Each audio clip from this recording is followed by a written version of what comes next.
سب سے پہلے تو آپ یہ ویڈیو دیکھیں۔ کہنے لگے عبد القادر جی سوال ہے میرا بچپن سے۔ کہا کیا؟ ایک بات بتاؤ، میں تمہیں گود میں کھلاتی تھی لیکن کبھی کبھی ایسا ہوتا تھا تم چھلانگ لگاتے تھے تو کدھر چلے جاتے تھے؟ دودھ پینے کی عمر میں کہاں جاتے تھے؟ مسکرا کے کہنے لگے ماں جب چھلانگ لگاتا تھا تو میں سورج کے اندر چلا جاتا۔ سورج کے اندر جو لاکھوں کلومیٹر دور لاکھوں میل دوری سے چلا دے آدمی کو، وہ سے بات کہتے ہیں مگر میں دودھ کی عمر میں نا اس کے اندر چلا جاتا تھا۔ مسکرا کے کہنے لگے عبد القادر اب بھی جا سکتے ہو؟ کہنے لگے ماں وہ تو بچپن آتا عبد القادر کی جوانی ہے، وہ بچپن تھا اب جوانی ہے، نہ جا سکتے ہو؟ کہنے لگے ماں اب سورج میں اتنی طاقت نہیں جو عبد القادر کو اپنے اندر سنبھال لے۔ اب یہ جو مولوی صاحب ممبر رسول صلی اللہ علیہ وسلم پر بیٹھ کے پیر عبد القادر جیلانی رحمۃ اللہ علیہ کی بہت بڑی کرامت بتا رہے ہیں کہ ان کے پاس وہ طاقت تھی جس طاقت کے وہ ابھی دودھ پیتے ہیں اپنی ماں کی گودی میں لیٹ کے، اور ماں کی گودی میں لیٹ کے وہ چھلانگ لگا لیتے تھے اور ماں دیکھتی رہ جاتی تھی، ہاں یہ بھائی صاحب کہاں جا رہے ہیں؟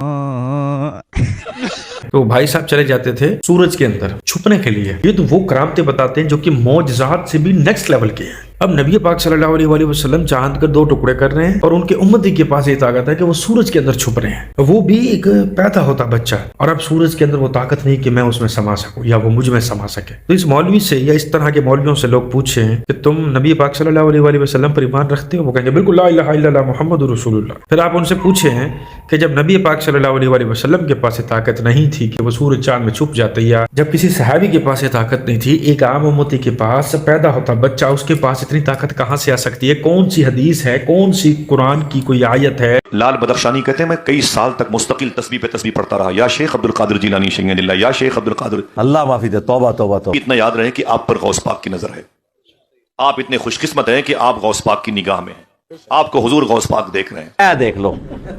بدخشانی کہتے ہیں مجھ سے میرے شیخ عبد القادر غوث پاک نے فرمایا سن بدخشانی، تو ننگے سر کھڑا تھا نا ریگستان میں، تو مجھے اس کی بھی خبر ہو گئی، اسی لیے تجھے تیرے ننگے سر کو دیکھ کر کے بغداد شریف سے تیرے لیے امامہ شریف لایا۔ چھڑ دے بھائی، کہانی رکھ رہا ہوں آگے چلو۔ لے امامہ شریف، اتنا کہا حضور غوث پاک نے بڑھایا امامہ شریف، جیسے ہاتھ بڑھایا آنکھ کھل گئی، آنکھ کھل گئی تو کیا دیکھا؟ نہ حضور غوث پاک سامنے تھے نہ امامہ شریف، لیکن پورا گھر مہک رہا تھا۔ اٹ پٹو تے ایک مولوی ملتا، بولے کوئی تحفہ دیا؟ بولے ہاں ایک امامہ شریف دے رہے تھے۔ بولے پھر؟ بولے کیا بتاؤں میری آنکھ کھل گئی، وہ جیسے ہاتھ بڑھایا میری آنکھ کھل گئی۔ تو بدخشانی کے پیر ابو المعالی قادری مسکرائے اور اپنے رکھی ہوئی زمین سے وہ امامہ شریف اٹھایا اور فرمایا یہی وہ امامہ شریف تھا نا؟ کہا ہاں۔ کہا یہ امامہ شریف غوث پاک مجھے دے کے گئے ہیں، کہا اپنے مرید بدخشانی کو امامہ شریف دے دینا ہے۔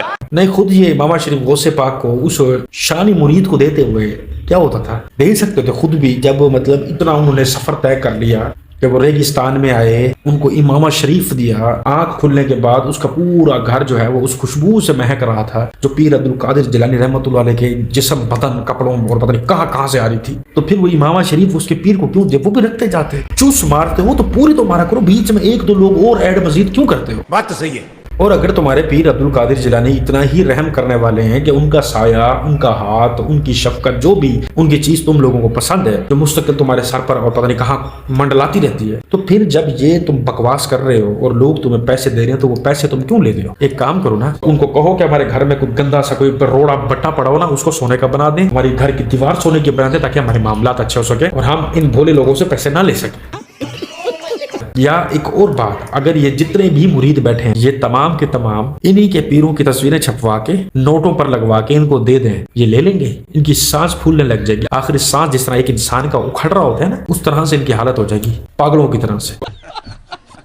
بابا جی داتا علی حجویری اثر دی نماز پڑھ کے تے راوی دے دریا تے آ کے بیٹھ جاندے سن، داتا صاحب بیٹھے نے تصویر لے کے اللہ اللہ کرتے ہوندے سن، ٹھیک ہے سمجھ گیا۔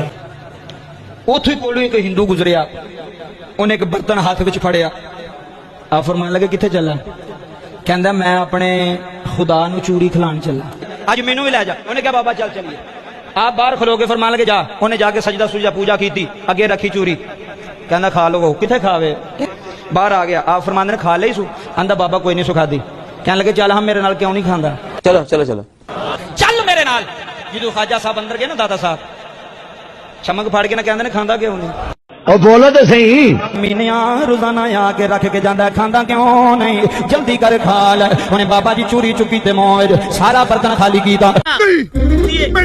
ਬਾਬਾ ਸ਼ਾਹ ਫਰਮਾਉਂਦੇ ਨੇ ਲੈ ਜਾ ਬਾਬਾ ਉਹਨੇ ਬੁੱਤ ਨੂੰ ਛੱਡਿਆ ਦਾਦਾ ਸਾਹਿਬ ਦੇ ਕਦਮੀ ਪੈ ਗਿਆ ਆਖਣ ਲੱਗਾ ਤੁਸੀਂ ਖੁਦਾ ਫਰਮਾਇਆ ਨਾ ਨਾ ਨਾ ਆਂਦਾ ਕਲਮਾ ਪੜਾਓ ਮੁਸਲਮਾਨ ਬਣਾਓ ਮੁਸਲਮਾਨ ਭਾਈਓ ਕਲਮਾ ਪੜਿਆ ਬਰਤਨ ਲੈ ਕੇ ਬਸਤੀ ਵੱਲ ਗਿਆ ਰਿਸ਼ਤੇਦਾਰ ਭੈਣਾਂ ਬਰਾਤੀਆਂ ਪੁੱਤਰ ਬੀਵੀ ਪੁੱਛਦੀ ਏ ਆਂਦੀ ਅੱਜ ਖਾਲੀ ਬਰਤਨ ਹੀ ਲਈ ਆ ਰਹੇ ਆ ਆਂਦਾ ਕੀ ਕਰਾਂ ਅੱਜ ਖਾ ਗਿਆ ਏ